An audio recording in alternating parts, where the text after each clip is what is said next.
Pemirsa, sidang pra-peradilan tersangka Peggy Setiawan yang mestinya diagendakan pada hari ini ditunda menjadi pekan depan. Penundaan sidang pra-peradilan Peggy ini kemudian apakah mencerminkan semakin kusutnya upaya pengungkapan kasus pembunuhan Vina dan Eki? Dan untuk membincangkan hal ini sudah bersama kami pakar hukum pidana Ganjar Laksmana dan juga selamat siang Pak Ganjar. Selamat siang. Dan juga sudah bergabung secara virtual kuasa hukum terpidana kasus Vina, Jutek Bongso, serta kuasa hukum dari keluarga Vina, Putri Maya Rumanti.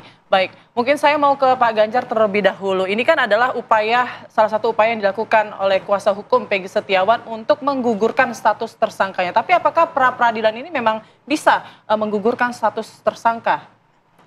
Ya begini, dulu awalnya waktu hukum acara pidana Undang-Undang Nomor 8 Tahun 81 itu dibuat, pra-peradilan itu hanya menyangkut 4 hal saja. Sah tidaknya penangkapan, penahanan, lalu sah tidaknya penghentian penyidikan dan penghentian penuntutan. Nah, lalu pasca kasus KPK mentersangkakan Pak Jenderal Budi Gunawan waktu itu, lalu kan ada gugatan ke Mahkamah Konstitusi, lalu objeknya diperluas. Ya, salah satunya adalah sah tidaknya penetapan tersangka. Gitu. Jadi memang sekarang sah tidaknya penetapan tersangka menjadi objek pra-peradilan. Jadi kalau misalnya dalam kasus ini pihak tersangka mengajukan pra-peradilan, memang itu hal yang dibenarkan secara hukum. Tinggal kita harus melihat sebetulnya proses pra-peradilan itu proses apa sih? Gitu. Dia hanya proses yang menguji sah tidaknya tindakan penegak hukum, penangkapan, penahanan, penghentian penyidikan, penuntutan, termasuk juga penetapan tersangka, ya, dan ada beberapa lagi. Nah, sah tidaknya itu semata-mata adalah formalitas, ya. Jadi bukan sah tidaknya secara material. Karena kalau secara material itu nanti di pokok perkara, gitu. Jadi misalnya begini, apa sih untuk bisa penegak hukum menetapkan tersangka punya alat bukti? Alat bukti kan ada 5. Misalnya alat bukti saksi. Apakah punya alat bukti saksi? Ada, kami pernah memeriksa saksi lebih dari 2 orang, mungkin 10, mungkin 20. Apakah secara substansi keterangan para saksi itu betul-betul secara material membuktikan bahwa si X adalah pelaku, itu nanti di pokok perkara. Gitu. Jadi cuma harus membuktikan bahwa kami pernah memeriksa saksi. Alat bukti surat, dari mana punya alat bukti surat? Kami pernah menggeledah dan ada surat yang pernah kami sita. Itu cukup, gitu ya, sah. Cara menggeledahnya sah, cara menyitanya sah, udah cukup. Bahwa isi surat menggambarkan suatu tindak pidana atau bukan, menggambarkan seseorang sebagai pelakunya atau bukan, itu urusan lain. Gitu. Jadi pra-peradilan itu memang cuma menguji keabsahan tindakan penegak hukum.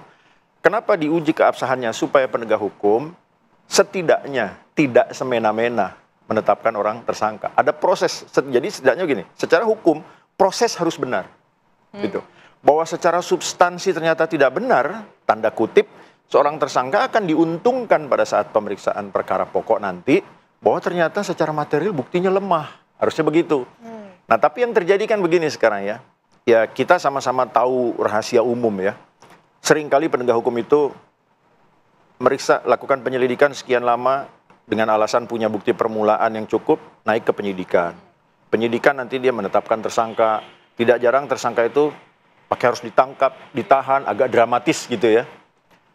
Nah, yang dikhawatirkan orang kan itu. Jadi kesewenangannya bukan sekedar menetapkan tersangka, tetapi juga pada waktu menangkap, pada waktu melakukan penahanan, itu khawatir ada kesewenangan. Gitu. Maka hukum memfasilitasi ya satu cara untuk melawan kesewenangan tadi itu, yaitu dengan cara menguji keabsahan beberapa tindakan penegak hukum lewat yang namanya pra-peradilan. Oke, Gitu. Pak, ini yang menarik adalah bagaimana Anda kemudian melihat pra-peradilan Peggy saat ini. Karena kan kalau kita ketahui memang dari kuasa hukum ini sudah memiliki bukti seperti identitas, kemudian juga memiliki saksi yang memang mengetahui di mana waktu itu Peggy berada ketika kejadian tersebut terjadi. Anda melihatnya seperti apa, Pak? Jadi begini, kan polisi sudah lakukan penyidikan. Ya, di penyidikan lalu menetapkan orang-orang tertentu sebagai tersangka. Nah, seandainya pihak tersangka, pengacaranya punya bukti-bukti yang dapat meringankan atau bahkan mematahkan ya bukti yang dimiliki kepolisian misalnya dalam hal penyidikan, mereka itu sebetulnya punya kesempatan untuk menghadirkan bukti-bukti itu. Karena di KUHP itu dimungkinkan ya pihak-pihak tertentu itu, Pak, saya punya saksi yang bisa meringankan, yang bisa mematahkan, saya punya bukti dan lain-lain. Dan penyidik itu harus memfasilitasi. Ya. Ada ahli yang bisa menyatakan lain, harus memfasilitasi. Kenapa? Ya supaya nanti proses penuntutan dan pembuktian di pengadilan juga tidak sia-sia, gitu ya. Ada orang punya bukti kuat untuk mematahkan dalil penyidik, kok ditunda-tunda, gitu. Nanti kan celakanya ketika di pengadilan, ternyata bukti lawannya ini ternyata kuat, patah. Kan jadi konyol penyidikan dan penuntutannya. Ya betul. Gitu. Mungkin saya mau ke Pak Jutek Bauso terlebih dahulu. Pak, kalau melihat dari agenda pra-peradilan hari ini yang kemudian diundur karena pihak termohon kemudian ini belum menghadiri begitu ya undangan dari persidangan pra-peradilan ini, Anda sebagai kuasa hukum dari para terpidana bagaimana melihatnya? Baik, Mbak Putri, selamat siang para pemirsa yang saya hormati. Tentu kami sangat sayangkan ya karena keberadaan klien kami yang terpidana yang sedang mendekam di dalam LP sekarang itu juga sangat berpengaruh kami menghadirkan bukti-bukti baru novum ya untuk KPK ya peninjauan kembali. Sebagaimana kita ketahui kami selaku kuasa dari terpidana saat ini sedang berusaha mengumpulkan bukti-bukti baru. Banyak hal yang kami temukan, ya antara lain yang berhubungan dengan PG ini, Mbak Putri, ya. Misalnya, ya dari saksi-saksi yang dihadirkan atau tersangka yang telah diperiksa, kami melihat hanya Teguh dengan Sarifudin, ya Ahmad Sarifudin saksi yang mengaku mengenal, ya. Itu Teguh itu adalah teman dari SD, satu sekolah SD dengan Peggy pengakuannya, dan ketika di BAP minggu lalu terkait dengan peristiwa ini diperlihatkan foto Peggy, klien kami ini mengatakan sudah agak ragu karena terakhir dia ketemu waktu di SD. Kemudian Ahmad Sarifudin ya itu adalah juga teman se-RT ya, satu kampungnya beda RW ya. Yang lain tersangka yang lain tidak kenal. Ya, ini sungguh aneh buat kami ya ketika 8 tahun lalu diputus ya tentang pasal 340. Tentu ini menjadi pertanyaan yang sangat mendasar buat kita. Pembunuhan berencana, tentu ada waktu mereka berkumpul dan merencanakan. Kan gitu kan, bersama-sama 11 orang di dalam dakwaannya dan di dalam pertimbangan putusannya. 8 sudah dihukum, 3 DPO. Yang DPO itu 1 berhasil ditanggap atas nama Setiawan, Peggy Setiawan. Yang 2, yang buron dinyatakan fiktif. Ini pertanyaannya menjadi aneh buat kami karena didakwa bersama-sama. Peran dari 11 orang ini diuraikan secara jelas di dakwaan dan di pertimbangan putusan. Yang dinyatakan fiktif dan